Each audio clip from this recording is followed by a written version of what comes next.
It feels really appropriate that I'm doing a frost lipstick video on a day when it is 90 degrees outside and I am sweating my face off in my room that has no air conditioning. So today I'm going to be doing reviews and formula comparisons between 3 frost lipsticks that are on the market right now. So if that sounds good to you, please give this video a like and consider subscribing if you aren't already subscribed. Also, in case you're new here, my name is Noopur and thank you so much for clicking on this video. Now, before I get into the reviews, I want to make a couple of notes and disclaimers. The first one being that in today's video, I'm only going to be covering true frost or metallic lip formulas, not glittery or shimmery ones. I feel like there are a lot of shimmery and glittery lip formulas on the market right now, and I feel like those tend to lean more overtly sparkly, but to me, a true frost has a sheen. It's very metallic. So that's what I want to cover in today's video. But if you are interested in another video with glittery, shimmery lip formulas, let me know and I can definitely do that. The second thing is I will not be lip swatching all of these. I will be doing arm swatches / hand swatches, just not lip swatches,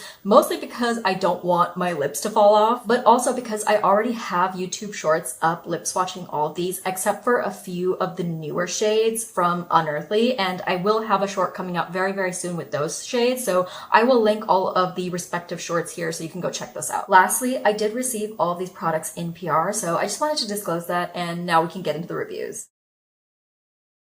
The first ones that I want to talk about are the Menacing Metals from Unearthly Cosmetics because I think these had a huge part in the resurgence of frost lipsticks, and they're the first ones that come to mind when I think about them. I absolutely need to talk about this component because it feels so luxe, especially for an indie brand, which I'm so happy to see. First of all, it is weighted, so it kind of has a nice like heft in my hand, if that makes sense. But I also love the purple metallic sheen to the tube. I like that it's a hexagon. The logo is at the top over here. And then this font that's over here is holographic, which is just a really nice touch. But the best part to me is that the cap is magnetic, and it's magnetic every single way, so you don't have to worry about how it's going to close. Another nice touch with the packaging is that the sticker at the bottom that tells you the shade name matches the color of the lipstick inside. So this is a blue sticker and it says Frostbite, and the lipstick inside is blue, and this is actually what I have on my lips right now. Now, formula-wise, these are very much a true lipstick. They're not super creamy, they're not super matte, they're kind of in the middle, more of like a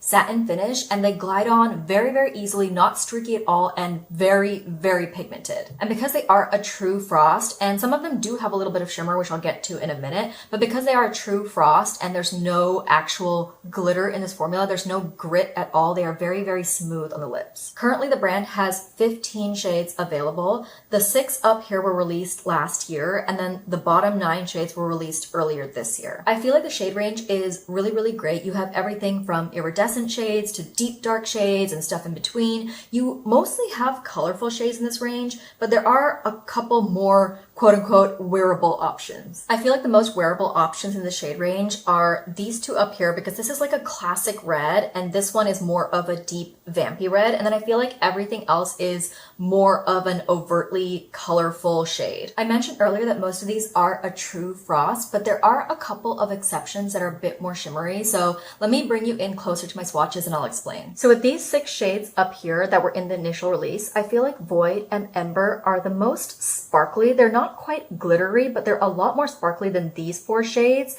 which are more of like a low metallic sheen, especially when you compare them to the new 9 shades. I actually feel like these 4 are the least frosted of them all. And then with the 9 new shades, there's once again a variety of finishes. I feel like Firestarter, Pharaoh, Cherub, Dragonfly, and even Piranha have more of a sheen, and I would lump Ghostly in with that as well. But then Darkling has a bunch of multicolored sparkles on this blackened base. Dollhouse has a blue sparkly reflect on top of a pink base, and Frostbite, it has a blue sheen, but there are also additional silver sparkles throughout, which give it a bit more of a sparkly finish. Like I said before, Frostbite is what I have on my lips right now, and when I look at my lips up close in a mirror, I can see those little silver sparkles, but from a distance, all I really see is this blue sheen. The last thing that I want to mention when it comes to the formula is the scent, because the original 6 shades have a pretty prominent lychee plum scent, which I know was not a lot of people's favorite. I am a little picky about my scents and lip formulas, but I didn't mind it probably because I really like lychee, but the brand took that feedback into consideration, and with the new 9 shade that they launched, those have a very mild vanilla scent. Like, I can only really tell if I really stick my nose into the tube. All in all, of the 3 formulas that I'm talking about today, these are definitely my favorite. I feel like they are a solid all-around choice, both in formula as well as the shade range. That being said, I do wish that Unearthly would come out with more wearable shades. I know that a metallic lip is not exactly the most wearable thing, and wearable is subjective, but hopefully you know what I mean. I just want to see a few more like everyday friendly shades. Like, I would love to see a mid-tone cool brown frost. That would be so cool. And then I do want to mention that I used to have a code with Unearthly, but they have temporarily disabled their affiliate program, so affiliate codes just don't work right now, but the brand has been running sales here and there, so if you're interested in these, I would keep an eye out for one of those sales. The next product that I want to talk about are the Mauve Frost lipsticks, because I know a lot of people were excited by these and also curious about how they compare to the Unearthly ones. But let me start with the component, and right off the bat I want to say that this is not my favorite. It's made out of a very sturdy cardboard because Mauve is a brand that has sustainability at their core, which I very much respect, but I just feel like this packaging for a lipstick, I think that, you know, opening and closing it multiple times, it is prone to getting a little bit of like denting and stuff over here, which makes it hard to close. But they do also offer harder plastic lipstick capsules that you can pop this into. So if that's a concern for you, you can just go pick up one of those. Formula-wise, these are very thin, slippy, and emollient. And what I mean by that is when you apply them to your lips, they glide on with such ease, even more so than the Unearthly ones. It almost feels like you're applying a lip balm, like the kind that comes in a tube and that's very plush. And they even feel like a lip balm on your lips. Also, there's no scent that I can detect in this formula. Pigment-wise, I don't want to say that these are not as pigmented as the Unearthly ones, but due to the nature of the formula and how thin it is, you can apply a sheer layer of them, but you can also build them up to get a much higher opacity like I did here. The brand currently has 4 shades available, and they're actually mostly on the more wearable side. Here are all 4 shades up close, and I feel like Frostbite over here is the most out there shade because it has that icy reflect on a more silver gray base. And Paradox is quite reflective as well with that icy finish, but it's on a baby pink base, versus Magnolia Boulevard and Moonchild, which are more wearable shades. In my opinion, you have one that's a bit more of like a pinky everyday shade and then a more vampy shade. As far as the finish goes, these are very much a true frost. They don't have like a shimmery, glittery finish, and you can see it's more of like that metallic sheen. And I feel like the one exception is Moonchild, which up close has little specks of shimmer, but you really can't see them from a distance. I do think that the shade range is a little limiting because I can't really use these 2 shades unless I wear them with a lot of heavy, darker lip liners, so I hope that the brand eventually expands the shade range. One of the cons with this formula is that I find that it can eat lip liner a little bit, at least if it's a lip liner that does not set down, and I pretty much always like to wear lip liner with lipsticks. I like to put it around the perimeter of my lips and then feather it inwards, and whenever I apply the lipstick over that, I find that it kind of erases the lip liner, especially as I apply more and more layers of the lipstick. I can't remember if I already mentioned this with the Unearthly lipsticks, but all Frost lipsticks are going to leave some amount of shimmer behind as they wear off your lips. It's just kind of unavoidable. It's the nature of the formula, but I will say that the Mauve lipsticks leave behind the least amount of shimmer. Overall, I really do like this formula, especially if I want something that's going to be very moisturizing on my lips. I just wish that the brand would expand to have more brown skin friendly shades. The last product that I'm going to talk about today are the Crystal Butter Lip Balms from Half Magic Beauty, which are technically marketed as a sparkly lip balm, but honestly they read a lot more frosted, metallic on the lips. First things first, this component is not my favorite for a couple of reasons. So like Mauve, Half Magic is a very sustainable brand, and this is a thicker cardboard packaging, but I feel like it's not the most sturdy, and especially for a lip balm, something that you would arguably be reapplying a lot and would be taking on the go with you, I just feel like it needs a sturdier component. And I don't really have the answer as to how sustainable brands would make a biodegradable packaging that's also sturdy, but I just feel like I would not really want to be tossing this in my bag willy-nilly. Also with this specific shade, I feel like it's not quite that secure at the base, and I have heard this from other people as well, and when I was applying this I actually had to stop and make sure I was using like feather-light pressure so that it wouldn't slide off the base. I don't know if you can tell on screen, but it is slightly slanted and it did not come to me like that, but that happened after I applied it the first time. Formula-wise, these are pretty similar to the Mauve lipsticks. They are on the thinner side and emollient,